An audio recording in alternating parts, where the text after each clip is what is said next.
Namaskar to all. Today we are going to start with a new chapter and the name of the chapter is Fiber to Fabric. आज हम एक नया chapter पढ़ेंगे जिसका नाम है फाइबर टू फैब्रिक।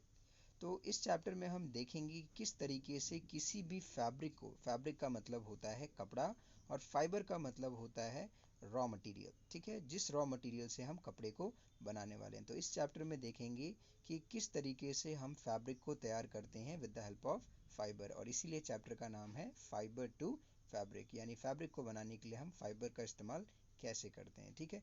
तो before we start this chapter हम एक एक्टिविटी करने वाले हैं।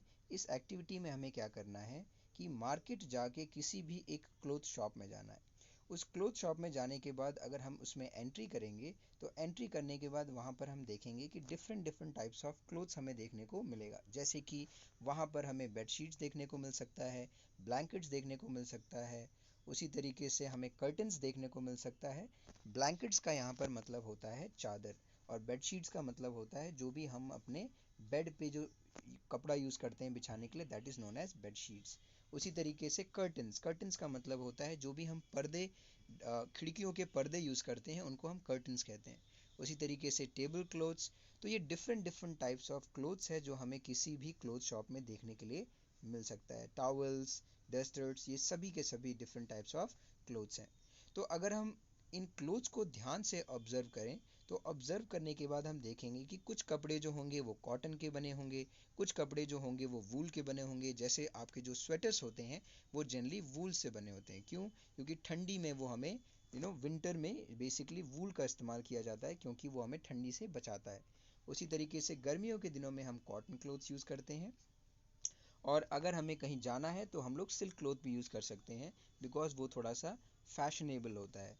तो हम यहाँ पे एक एक्टिविटी करने वाले हैं। एक्टिविटी में हमें करना क्या है कि किसी भी एक टेलर शॉप में जाना है और टेलर से कुछ पीसेस ऑफ क्लोथ को कलेक्ट करना है, डिफरेंट डिफरेंट पीसेस। वो डिफरेंट डिफरेंट पीसेस क्या हो सकते हैं? कॉटन क्लोथ हो सकता है, सिल्क क्लोथ हो सकता है।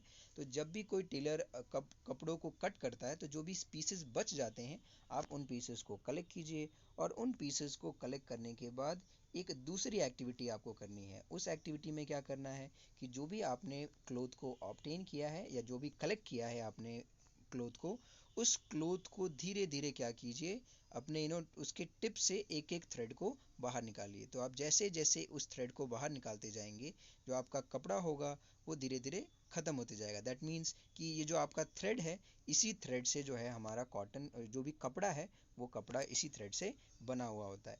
अब इस थ्रेड को हमें क्या करना है, एक एंड से टाइटली पकड़ लेना है, और पकड़ने के बाद हमें क्या करना है, दूसरे एंड को ट्विस्ट करना है। जब आप दूसरे एंड को ट्विस्ट करोगे तो देखोगे कि उसमें से छोटे छोटे से फाइबर्स निकल के बाहर आएंगे। जैसे जो भी हमारी मम्मी कपड़े सीती है तो कपड़े सीते वक्त जब वो निडल में जब वो थ्रेड को एंटर करती है तो हम देखेंगे कि जो निडल होता है उस निडल में हमें थ्रेड को डालने में मुश्किल आती है। क्यों? क्योंकि उस थ्रेड के जो आगे वाले पीसेस होते हैं, जो फाइबर्स होते हैं, वो फाइबर्स बाहर की तरफ निकले होते हैं, ठीक है। तो वही जो छोटे छोटे से फाइबर्स है उससे वो थ्रेड बनता है, और फिर जब थ्रेड को हम लोग यूज़ करते हैं तो उस थ्रेड से फिर हमारा पूरा कपड़ा बनता है। जब बुनाई कर देते हैं, वीविंग कर देते हैं, तो वीविंग करने के बाद हमारा कपड़ा तैयार हो जाता है, ठीक है। तो पहला यहाँ पर जो सवाल आता है वो सवाल है कि आखिर फाइबर्स का मतलब क्या है। तो फाइबर्स का मतलब होगा, fibres are the raw materials through which we made a fabric. Fabric को बनाने के लिए हम लोग फाइबर्स का इस्तेमाल करते हैं, ठीक है। अब यहाँ पे हमारे पास नेक्स्ट जो चीज़ है, तीन टर्म्स यहाँ पर हमें समझना है। जो स्मॉल स्मॉल फाइबर्स होते हैं उसको अगर हम कलेक्ट कर लें और तो हमें एक यार्न मिल जाता है, और जब यार्न को हम बुन देंगे, यार्न से हमें क्या मिल जाएगा, फिर हमें क्लोथ मिल जाएगा, और क्लोथ को जब हम टेलर शॉप में जाके सी देंगे तो हमारे फिटिंग लाइक क्या बन जाएंगे, कपड़े बन जाएंगे, ठीक है। जो स्मॉलेस्ट चीज़ होती है जिससे हम लोग किसी भी यार्न को या थ्रेड को बनाते हैं, वो स्मॉलेस्ट चीज़ क्या होती है, उसी को हम लोग फाइबर्स कहते हैं। यानी the thin strands of thread that we see are made up of thin still thinner strands called fibres, ठीक है। जो भी जो स्मॉल स्मॉल फाइबर्स होते हैं उनसे हम यार्न को प्रिपेयर करते हैं, ठीक है। तो यहाँ पर ये लाइन बहुत ज़्यादा इंपॉर्टेंट है यहाँ पे, that is the thin strands of thread that we see are made up of still thinner strands known as fibers। तो ये लाइन बहुत ज़्यादा इंपॉर्टेंट है, इससे हमें फाइबर्स की डेफिनेशन मिल जाएगी। उसके बाद नेक्स्ट लाइन में हमें बोला गया है fabrics are made up of yarns and yarns are further made up of fibres. ठीक है, तो ये जो लाइन है these are very very important from your examination point of view. अब इसके बाद नेक्स्ट क्वेश्चन आता है कि हमने अभी अभी देखा कि हमारे पास different different types of fibres हैं, जैसे कोई वूल है, कोई सिल्क है, कोई लेट्स से कॉटन है।